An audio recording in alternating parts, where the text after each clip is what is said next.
Buenas noches. Muchas gracias por la invitación. Gracias al doctor Alejandro Reyes, al doctor Alonso, a la doctora Corona. Yo voy a hablarles sobre el papel que juega la neurocirugía en dos blancos, en especial el núcleo, el globo pálido interno y el tálamo como blancos en este tipo de pacientes con enfermedad de Parkinson, que son blancos que se siguen utilizando. Sin embargo, sabemos que el núcleo subtalámico es actualmente, desde el punto de vista quirúrgico, el estándar. Este esquema nos ayuda a entender la complejidad realmente de la anatomía y de la fisiología de los núcleos grises centrales y recordar un poco que lo que estamos haciendo nosotros como cirujanos es tratar hasta cierto punto los síntomas de los pacientes. No estamos curando la enfermedad de Parkinson, no estamos curando los pacientes que tienen movimientos anormales con alguna otra enfermedad. Lo que estamos intentando es interrumpir algunas de estas vías cuando hacemos alguna lesión o estimular para neuromodular y entonces controlar los síntomas, en especial el temblor, la bradicinesia y la rigidez. Estas son las opciones que tenemos de cirugía, procedimientos ablativos, es decir, destructivos, que los podemos hacer generalmente con radiofrecuencia, a través de la técnica de estereotaxia, que es el estándar en la actualidad para localización de estos blancos. Y con estas técnicas ablativas podemos lesionar el tálamo, hacer una talamotomía, una palidotomía y una subtalamotomía.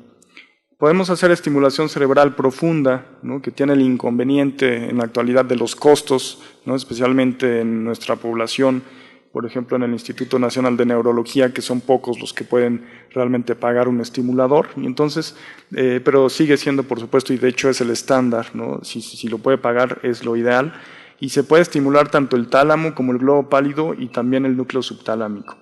Y se puede hacer también radiocirugía, que es un tipo de lesión en los tres blancos. Sin embargo, se utiliza más en el tálamo. Ahorita vamos a ver por qué no se utiliza tanto en el globo pálido. Entonces, vamos a ver un poquito más a fondo la palidotomía y la talamotomía, desde el punto de vista de lesión y de estimulación. Hablando de la palidotomía, podemos comentar que la palidotomía póstero-ventral pues, fueron algunos de los primeros intentos quirúrgicos para tratar a este tipo de pacientes. La justificación desde el punto de vista fisiológico, fisiopatológico, lo podemos entender con este esquema del circuito motor, que ya lo presentó la doctora Boll también en un inicio, pero aquí podemos resumir este esquema sabiendo que el estriado es la zona de entrada al complejo de los núcleos grises centrales y el globo pálido interno y la substancia nigra con su pars reticulata son la vía de salida de estos núcleos grises centrales. Tenemos una comunicación aquí simplificada, por supuesto, porque hay mucho más conexiones de lo que se ve aquí, pero tenemos una vía directa, ¿no?, en donde vemos la comunicación del estriado con el globo pálido interno, y una indirecta en donde finalmente va a llegar también al globo pálido interno, pero pasa antes por el globo pálido externo y el núcleo subtalámico. En un paciente con enfermedad de Parkinson lo que sucede es una disminución de L-dopa a nivel estriatal y esto va a alterar tanto la vía indirecta como la vía directa.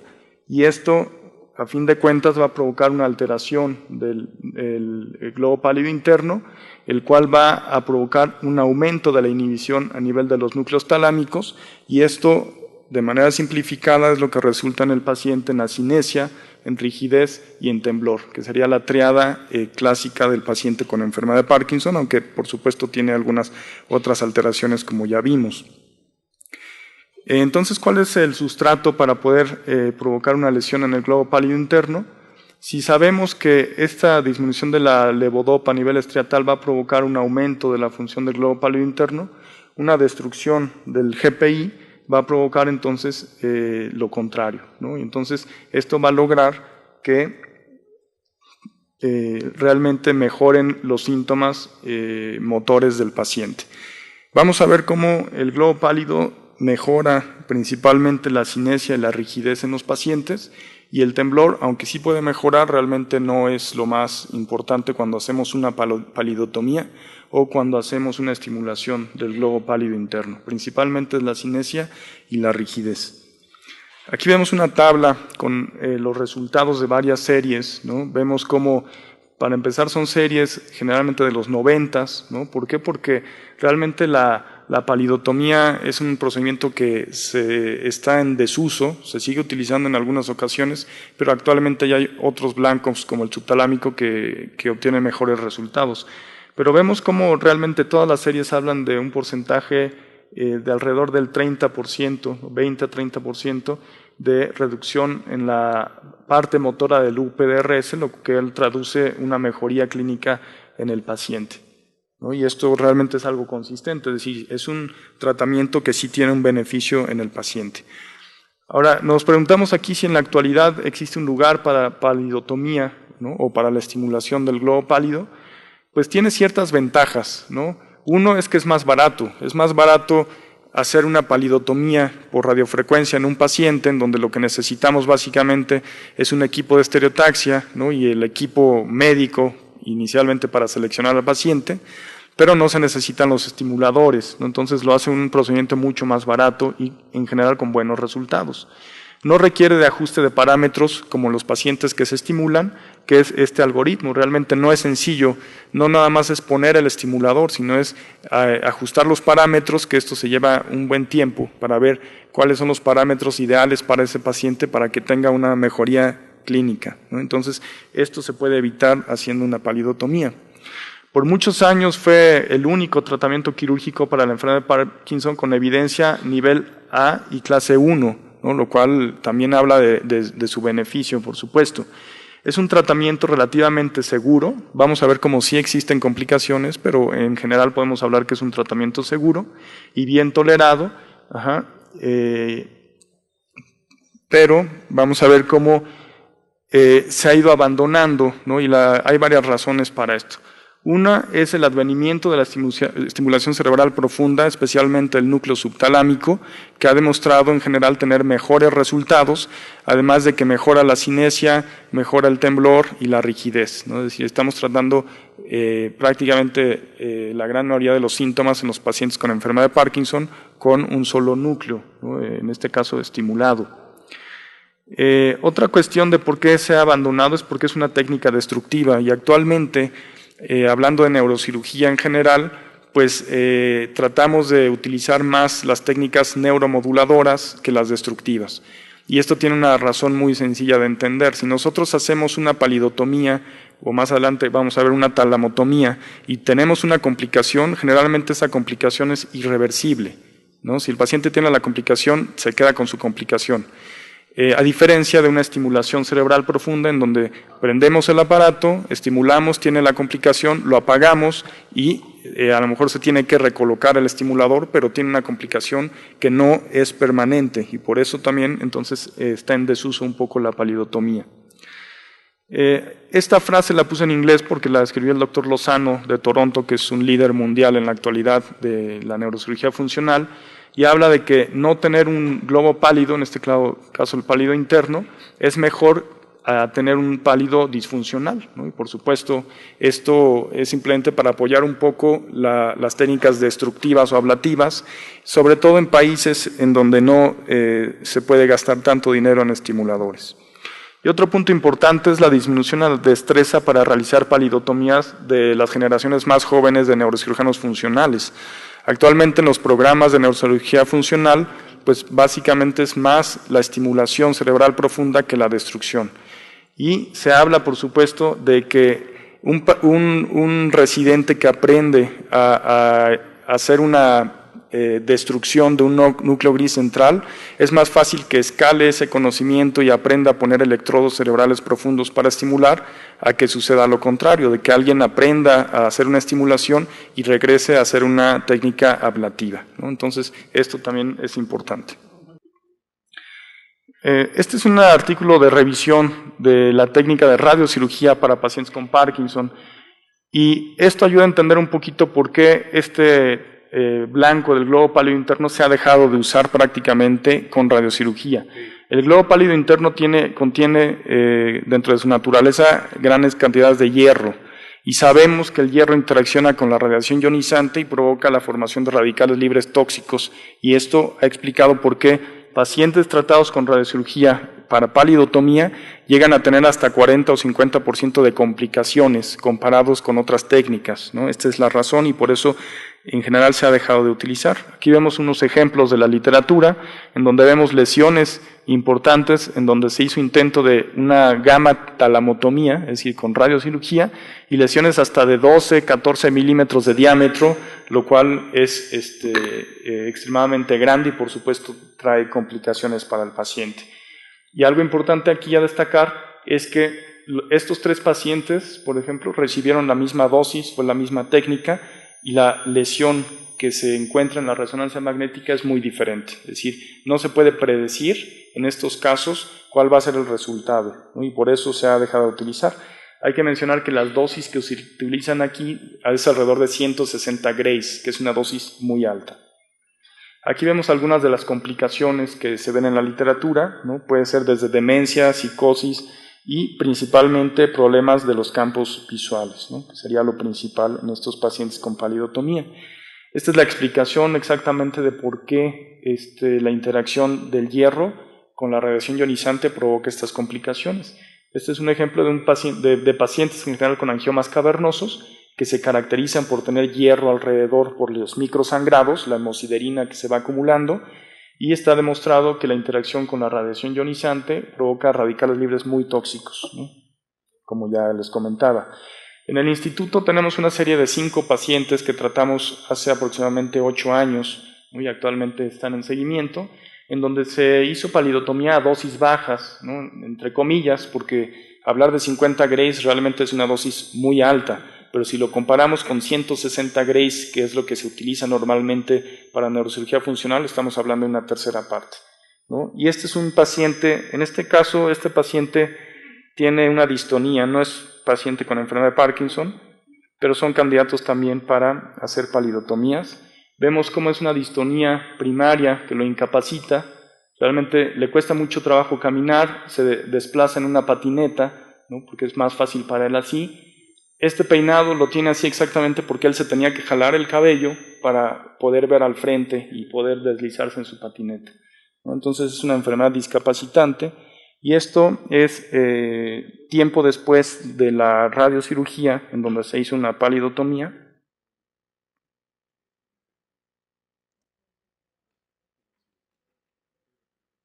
Y vamos a ver la mejoría del paciente, en donde puede mejorar. Este es un caso que hicimos con el doctor Alonso ya prácticamente hace 8 años, ¿no? Y hubo una mejoría. El problema con estos pacientes es que la mejoría es transitoria. En este caso, el paciente mejoró alrededor de 9 meses y posteriormente recayó, ¿no? Pero darle 9 meses de calidad de vida al paciente, por supuesto que es muy bueno, en un paciente que no se le podía poner un estimulador porque no había recursos, ¿no? Entonces sigue siendo una alternativa de tratamiento. Hablando ahora de talamotomía, ¿no? Que esta se sigue utilizando y bastante más que la palidotomía, vamos a comentar un poquito los blancos que se han utilizado, ¿no? Para, en estos casos de la talamotomía. Inicialmente se utilizaba el núcleo ventral oral, ¿no? En su parte, vamos a ver cómo lo dividimos en una parte anterior y una posterior. Inicialmente en la parte anterior, en donde lo que mejoraba en el paciente era la rigidez, y posteriormente en la posterior, en donde mejoraba más el temblor. Y de ahí se vino un salto hacia el núcleo ventral intermedio del tálamo por cuestiones anatómicas que vamos a ver. Y pues lo que mejora más es lo contrario a la palidotomía, es el temblor. Realmente la justificación, el sustrato anatómico, pues es la destrucción aquí en un núcleo que interviene en este circuito motor, exactamente para el control de los síntomas, en este caso el temblor. Aquí vemos entonces los núcleos talámicos que se han utilizado para esto, inicialmente el ventral oral anterior, con poca mejoría o nula para el temblor, más bien para la rigidez. Posteriormente el ventral oral posterior con algo más de mejoría para el temblor y finalmente el núcleo que se utiliza en la actualidad, que es el ventral intermedio del tálamo, en donde hay una mejoría muy importante del temblor. Estas son lesiones que se pueden llegar a provocar, ¿no? De talamotomía, en donde la lesión en general podemos decir que es más predecible que la palidotomía, por lo mismo de que no tiene la cantidad de hierro que tiene el globo pálido. Esa es una de las hipótesis. Vemos la mejoría del temblor en estos pacientes, como pues va desde el 63 hasta el 95% del temblor, ¿no? Es decir, realmente es una técnica muy útil en estos pacientes, ¿no? Con gran mejoría. Y vamos a ver algunos casos en donde se ha hecho talamotomía, en este caso con radiocirugía. Vemos el paciente que tiene un temblor. Un inconveniente de las lesiones en comparación con la estimulación es que no las debemos hacer bilaterales, ¿no? Las hacemos de un lado para controlar generalmente el lado dominante del paciente. Si el paciente es diestro, tratamos de tratar el lado izquierdo para mejorar más su lado derecho, o dependiendo también cuál es el que predomina, ¿no? En este caso es un temblor del lado derecho, y después del procedimiento vemos como hay una mejoría, ¿no? Y en estos casos de la talamotomía es una mejoría mucho más duradera que en los casos de palidotomía, ¿no? Aquí vemos otra prueba, ¿no? También, ¿no? De pinza. Este es el paciente el día del tratamiento con radiocirugía, donde vemos que le cuesta trabajo principalmente con la mano derecha.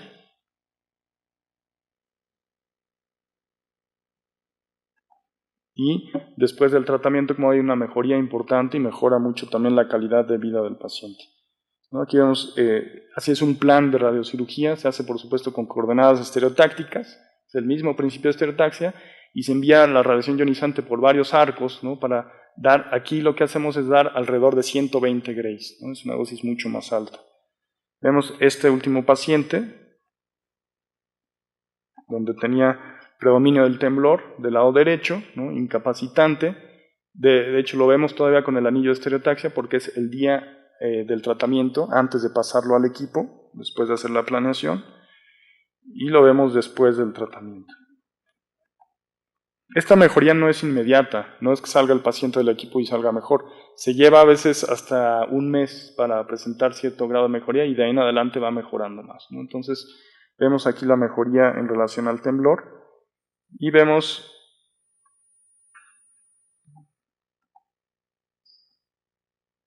aquí lo que vemos es el paciente que intenta levantarse. Le cuesta trabajo, como los pacientes con enfermedad de Parkinson, tiene que hacer varios intentos para intentar incorporarse y finalmente pues no lo logra. Y aquí lo vemos después del tratamiento, donde el paciente se levanta al primer intento, por supuesto todavía con una marcha parkinsónica, sin embargo también con una mejoría clínica importante. Como conclusiones podemos decir que la estimulación cerebral profunda es el tratamiento quirúrgico de elección, de eso no hay duda.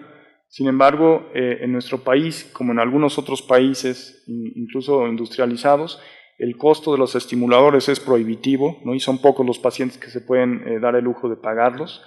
Y la palidotomía sigue siendo una opción de tratamiento en pacientes bien seleccionados y tratados con lesiones, ya sea por radiofrecuencia o, en caso dado, con alguna estimulación cerebral profunda. Y la talamotomía definitivamente es una excelente opción para tratamiento de pacientes con enfermedad de Parkinson, en donde predomina el temblor, porque es lo que mejora básicamente, y lo hemos tratado también en pacientes con temblor esencial o temblor por esclerosis múltiple, con resultados igual de buenos. Muchas gracias.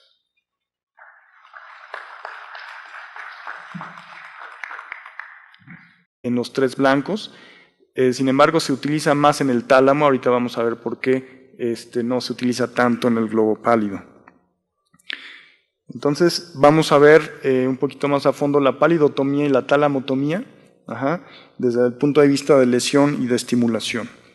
Hablando de la palidotomía, podemos comentar que la palidotomía póstero-ventral pues fueron algunos de los primeros intentos quirúrgicos para tratar a este tipo de pacientes. La justificación desde el punto de vista fisiológico, fisiopatológico, lo podemos entender con este esquema del circuito motor, que ya lo presentó la doctora Boll también en un inicio, pero aquí podemos resumir en la actualidad para localización de estos blancos.